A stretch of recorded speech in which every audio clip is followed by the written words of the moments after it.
Yo, what's up? This is Diamond from Tetrarch, and you're listening to the Brutally Delicious Podcast.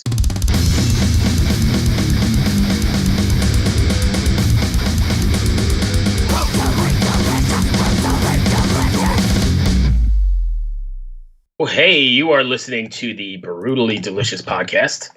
I am Bruce. I'm Chris. And today, we're going to go speak with, I think it's Tetrarch, right? Is that how you pronounce it? I think so, yes. I think so. And I don't know if you... Or Tetrarch. Whatever. I don't know. If you've not heard these guys, I'm fucking blown away. I want to know how to say the name because holy shit did my ass just get kicked. Yeah, I was totally blown away. So it was like, shit. So if you're not familiar with these people, I suggest that as soon as you listen to this podcast, you run right out and grab a hold of them because it's pretty freaking great. Absolutely. And we are speaking with Diamond, the lead guitarist. If you want to hang on 1 second, we'll go ahead and grab her. Let's get her. You got to catch up, brother. I'm 3 in. I can't catch up. I have to drive at, I have to drive at 6:30. Hello. Bro, hey, Oh. Diamond. Hey, how's it going?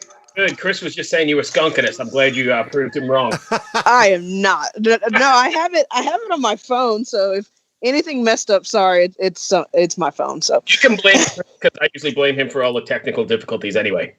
sounds good. Anyway, I'm Bruce. That's Chris. Nice to meet you, but blame Bruce. If anything goes wrong, it's always Bruce's fault. Damn it, Bruce. Yeah. Thank you. It's finally someone has the gall to call him out. I mean, I do it all the time, but everyone comes on the show because it's his show, and I'm just like some sidekick guy. They're like, oh, we have to be nice to Bruce. But she doesn't It's usually the sidekicks that do all the work, right? No, I'm just kidding. I don't realize who's editing this. So as nice as you are to me, it depends on how this podcast comes out. That's true. Let me calm down a little bit. Right? Anyway, how you doing today? You doing all right? I'm doing pretty good. How you guys doing? Doing all right, all things considered. Yeah, exactly. Where are you guys located? Are you in Los Angeles? So we live there, but actually we are in Atlanta right now, just like hanging out with family and stuff. Because with the pandemic, we weren't really doing anything. So we came home for a couple weeks. So I'm here for like 2 more weeks, just hanging out. Cool. Did you fly there or did you drive there? We drove actually, but we're so used to the drive now from touring so much that like I actually thought it was a nice drive. Everyone was like, "What?" I'm like, I think that was a pretty nice drive. And we do it all in one, so like we literally got there the next day. It's no big deal. Wow, that's a long ass drive. It's pretty long. How does it work? You guys just a tank of gas for each driver? So basically, we just it was me and Ryan and our tour manager. We drove across. So basically, me and Ryan just split the gas, and we each drove. I think I drove the most actually, which that never happened. So I'm proud of myself. I drove 13, 14 hours of it or something like that, and then Ryan drove overnight, and then our TM drove the rest more of the way, and then I drove the last bit. So nice.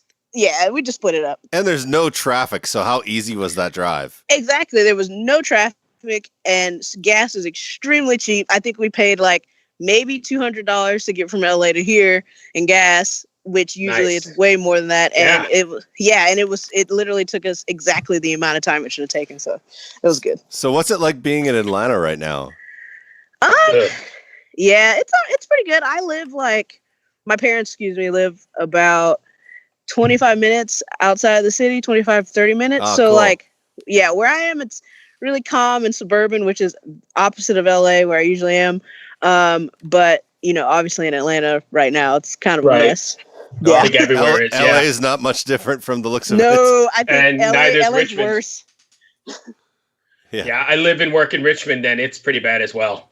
Yeah. I was actually looking at Richmond today. Someone was talking about how it wasn't great. So it's pretty shitty everywhere right now. Yeah. Anyway, so you have to forgive me because I was not familiar with Tetrarch until Maria sent it over. Yeah. I don't know how you guys slid under the radar, but boy, you guys kicked some serious ass. Thanks a lot. I appreciate that. My mind was fucking blown. That's always good. I have a reputation. I have a reputation for only preparing for the interview as the interview is about to happen. While I'm dialing. Sounds like me with school, so I understand. And so I was like, oh, I have 30 minutes. That's a lot of time to do some research that's here. Significant. Yeah. I'm going to listen to a track. Usually, you know, I'm just kidding, or am I? And you're probably not, but it's okay. But I played. Oh damn! I forget the name of the song. I'm not right. I'm not right. I am not right. So it was just ass kicking. Thank you. How did you guys slide under the radar? That's what I'm wondering too, because I didn't know about you either. Well, I mean, I guess like we put out some EPs in the past, but we put out like our first full length about 3 years ago. It was called Freak, and that got like a lot of attention for us, like kind of the first huge big wave of attention. And like we got a lot of press coverage. I became obviously like crazy the first African American female metal guitarist in like major publications with that record and everything. So that was really cool. That's fucking awesome. And then this is kind of the follow up to that. So a lot of people, there was still so many people that didn't hear about us with the last record, but it was kind of the start of the wave. A lot more people are following suit with just even this first single. So I think we're going to setting ourselves up well for this record. I think so, because like I've already sent it out to like 5 people I know. I'm like, you have to fucking check this out. Thanks, I appreciate that. Let's see. And I will tell you, not to brag, but we like to say we have a lucky rabbit's foot. People that come on here go on the bigger and better things, so we're the lucky rabbit's foot. Oh no, that's great. I'm glad to be part of that. So I'm gonna hold you guys to that. So. Okay, we were having a discussion before you answered the phone because Bruce was calling the wrong person. But is it Tetrarch? Is that how you say the name? Yeah, you guys actually say it perfect. Perfect, because I was like, well, it could be Tetrarch, but I don't know. No, God, no, that's not the only person we slightly allow to say it wrong is Jose Mangan, and he does not get it. No matter how many times we've hung out with him, how many interviews, he just doesn't say it right. So we're just like, you know what, Jose, you just say it the way you want to say it. That's fine. Right. Just keep saying it. Just keep saying it. I don't care anymore. But so, yes, I feel like I need to just talk back from Chris. Shit. What are we waiting on? Well, Pro Tools just crashed. I got it going. We're good. Sorry. So I thought you were going to like have some big epiphany, something really great to say. But what I was going to say, Diamond, is I'm tired of taking shit from Chris. It's my day off. We've been doing podcasts all day long. I'm on beer number 4. So you're just going to have to roll with it. All right. Rolling with it's great. Rolling with it's great. So here's my question for you. What is it like being, I guess you're the only African-American female in a metal band? Playing guitar? What is that like? What is it like? For me, it is very normal. I guess you could say I've been doing it for a long time since I feel like the metal scene is pretty all inclusive, right? For me, it has been. You know, it's funny. A lot of people say they don't have the same like experience, or they didn't have the same experience, or whatever.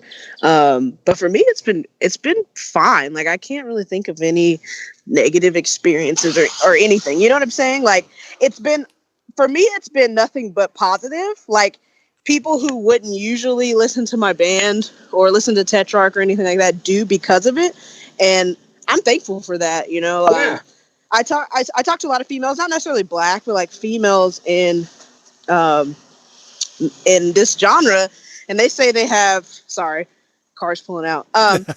They say they have like they've had bad experiences and stuff, and like I hate being that person that's like, really, you know, but like for me, I genuinely can say like it's been like a blessing in disguise for like me and Tetrarch. That's great. And that makes me happy because I feel like I said, I feel like it's really all inclusive. And I've been in this scene for more years than I care to mention. You know, I'm in my 50s now. And, you know, even as far as, you know, sexuality, because the godfather of metal is gay. And I think we're all inclusive of everybody and every person. Yeah. And what's cool is like, for me, it's like, you know, the only thing that might ever be weird is maybe when we get on stage, like, people won't think that I'm going to be the guitar player, or, you know, they'll be like, oh, you probably sing, or they think I sell merch or something like that. And then you prove them wrong. Right. And I actually thoroughly enjoy doing that. So that part doesn't bother me at all either. So for me, so far, knock on wood, it's been fine. It's been good. That's great to hear. So I actually have another question. What kind of guitar are you playing? I am endorsed by ESP, so I play all ESPs. Fuck. Yeah, I play I started off like my first real good guitar. Like my parents got me a Gibson Les Paul Standard when I was like 13, and so I have always been into like just Les Paul shape. So I play the Eclipse ESP shape. So yeah, and tuning. We actually play. Yeah, so most of the new record is in. Well, all the new records in drop A and drop B. Holy fuck, that's awesome. But we also have some. Yeah, we also have some drop C songs too from previous records. So you're playing 7 strings? No, we're not. We play on 6 strings actually. Holy shit! Are you playing 14s or what? No, so I actually, it's funny. Our rhythm guitar player Josh, he plays some thick ass strings. I think he might play 13s or 14. He's up there. He plays really thick strings. He breaks strings if they're not super thick anyways. I play like the skinny top, heavy bottoms, the 10s because I play lead stuff. So I have 10s, but I think it goes up to like 52 or something. So they're not 11s. I have those 11s on my Strat. That's why I'm asking. Yeah, exactly. So I think the skinny tops I think is 10s, but I also play on. I have what's the other one? The yellow EMG or Ernie Ball pack. Oh yeah. Those I think that's 10 to 46, isn't it? No, they're heavier than that because they're a little heavier than. I play those on my like drop A tuning. I forgot what they are. It doesn't matter. Yeah, I don't play super heavy. I play kind of somewhere in the middle. But Josh, he plays some pretty heavy strings. Man, it must. Bruce always gets mad at me because I'm always asking tech questions. Yeah, like this is nerd talk. He's like, "Why the fuck are you asking me this shit?" No, it's cool. So we actually play with like our drop B tuning is the same, like the Slipknot tuning. So they have like that 6-string drop B tuning. Yeah. For some reason, when we go to 7 strings, it takes out like some of that bite that I really like. Yeah. So we like playing it all on 6 strings. It must be a bitch to keep them intonated. No, Evertunes. Now, Yep. This finally someone gives Chris the secret. Evertunes, man, it's crazy. Now you can ask Bruce this. I've asked this question to every drop band because I'm trying to figure out how to do it, and no one's like, "No, it's fine, it's fine." Now you just gave me the piece of information. Evertunes are amazing. They got so much shit in the beginning. Now everyone's starting to put that bridge on their guitar. But it's amazing. They're a pain in the ass in the beginning when you're trying to learn how to set up the guitar. Yeah. Once they get in tune, you are good. Like they don't go out at all. It's an amazing piece of technology. Like it's literally amazing. So definitely worth it for those drop tunings for sure. How does it affect your tone, or does it affect your tone? Unless you're just some fucking sorry. Hey, you can swear. Unless you're just some like really, really, really just into like every aspect of tone, no one's gonna hear any difference at all. Like at all. Sometimes it affects every now and then the sustain on like if you're doing solos or something like that, the sustain on notes every now and then will kind of dissipate a little quicker. Yeah. But for the most part, when you're playing rhythms and stuff like that, nobody's gonna notice when you're on stage. Like, okay, like I said, unless you're like Devin Townsend or something, he might. Right. Wow. Yeah. Devin's from my home backyard. That guy. That guy could shred. Oh, he's sick. Yeah. Yeah. Yeah. I was actually lucky enough one time. He used to rehearse at the same rehearsal space my band did in Vancouver, and I was lucky enough to sit outside the rehearsal room. And just listen. And it was Strapping Young Lad at the time, and I was just like, holy fuck. I got to see him on the 70,000 Tons this year, and besides his chops, he's just so funny to watch. I was about to say, I saw him once on tour with Gojira, and that stage banter of his is just, it's entertaining in itself. That was an epic tour. I saw that tour. It was great. Oh my God. I saw it in Vancouver, which is Devin Townsend's hometown. Mm-hmm. And he's on stage. He says, normally I would headline this tour because it's my hometown, but because I'm touring with Gojira, no one wants to go on after Gojira. So I'm playing first. Not at all. Great band. Oh, I disagree. But oh, what? I was just having this discussion with someone the other day, and I said I've never met anybody who does not like Gojira. Okay, so here's the thing. This has been going on since we started the podcast. I am not. I appreciate them. I know they're good. They just don't resonate with me, and I just don't get it. And Chris, he's like got a boner for them all the time, and it's. I just tell him all you have to do is see them live one time, and it's over. They're one of the best. They're one of the best bands in the world. You gotta go see them live too. Yeah, absolutely. Thank you. He said, "I'm not convinced." Okay, so I don't know if you've ever listened to this podcast before, but it's more about casual conversations, so people get to know the band instead of like the typical, bullshit questions that always get asked in every interview. Yeah, no, it's sick. So, did you watch the Gojira live at Red Rocks? So it was only up for 24 hours, and I did not watch it. So I'm a bad Gojira fan for that. No. But my drummer was actually texting all of us, and he's like, "Oh, this is so sick!" And like, I never got a chance to watch it. She had more important things to do, like rake the leaves. Yeah, I'm a recording engineer by trade, so every time a metal band comes to me, I always judge them based on are they as good as is their drummer as good as Mario? And the answer is always no. The answer is always no. But how close do they get? That's how I judge it. Nice. He's just that whole band. Here's the thing though. Mario is an amazing drummer, but I am a strong believer. Like Metallica is my all-time favorite band. Sorry if you guys hate them. Metallica is my all-time favorite band. But in Lars, I fully can admit that Lars is not the greatest drummer. But I feel like he is the greatest drummer that Metallica could ever have. For Metallica, for a lot of reasons. He's so creative. Talent. He's creative. And his business mind and everything. So that's how I feel about Mario. Mario is a fantastic drummer. Like, he could play in multiple bands, of course. He's amazing. But, like, he is the best drummer in the world for Gojira. Like, he makes Gojira. So, like, I feel like some musicians might not work out as good in other bands, but, like, in his band, it's a mixture of his talent and the band he's in that just makes it just over the top for me. And they're super nice guys. I got to interview Joe. When was that? It was before I moved to DC. I was still in Vancouver. Anyways, I got to interview him. It was 2016. And just super polite guy, super nice. And like I was asking him questions like, why don't you play this song live anymore? And he's just like, well, because we don't.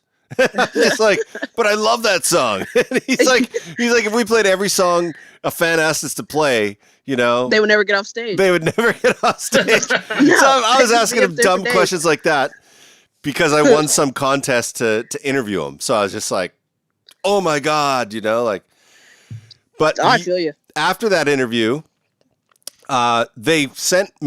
Joe sent me like Gojira merch plus his own studio merch from New York. I was like, these guys are nice. So nice.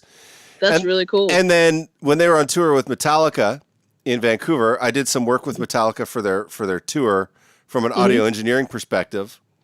And I was kind of hanging out backstage or whatever. And Gojira was driving by on the go-kart in this is like a 60,000 seat stadium, Right. And they're driving by in a go-kart, and Joe's like, hey, wait. Hey, how you doing, Chris? And I was just like, this is years later. How do you remember this You're shit? like, how do you remember this? That's funny. Maybe because I was just a bald, old, fat white guy. I don't know. He's just like, who the hell do we see like this hanging around? Something stood out. Yeah. Probably my voice because it's so annoying. But, Are you guys doing anything to interact with different or special to interact with your fans during all this weird time? So for us, we just like I tell a lot of people like we had just finished our recording our record in February, and we shot the video and everything for the first single, and everything was finished for that literally like 2 weeks before LA shut down. So we kind of like sat on everything. We were like, fuck, what do we do? And before we decided to just roll it out, everyone's at home, everyone's kind of listening to music and stuff. So we decided to roll it out, and it went great for us. We're not one of the bands that like want to do like a Facebook Live show or anything like that. Not because we couldn't, but like our live show is probably like our strongest, the strongest aspect of our band. Like I know we can sell ourselves live in any situation, but I don't like taking from that. Like, we like to give our all, we go crazy on stage and all of that, and it would just be weird for us to like put on like a Facebook Live event and like just kind of like go through the motions kind of thing. Right. So for us, we're kind of just doing the album rollout as is. We're going to do some cool contests for like merch and all that kind of stuff. I know pre-orders drop soon for the record. So it's just kind of like your standard stuff, but we're trying to be a little bit more visible with it online than we usually would be. Mm-hmm. So it's more just amping up kind of what we would have usually done with just more content online, but not necessarily like a concert online, you know? So where can people go to reserve the pre-order? So they aren't up yet. They'll probably be up in the next like 2 weeks. We're finalizing like merch packages and all that kind of stuff. But tetrarchmusic.com, our Facebook, our Instagrams will have linked all to our official website that'll have all the bundles and everything everybody could get. Awesome. Thank you so much. I appreciate you taking the time. And thanks for pushing the gender boundaries in metal. Metal needs more women. It does. But, you know, I'm okay with being pretty rare for now. That's all right. I'm just kidding. That's great. I want to thank you for taking the time. Stay safe, and we look forward to the release of the stuff. Thank you so much, guys. Thank you for having me. Cheers. Be well. Take care. All right. Bye. Bye.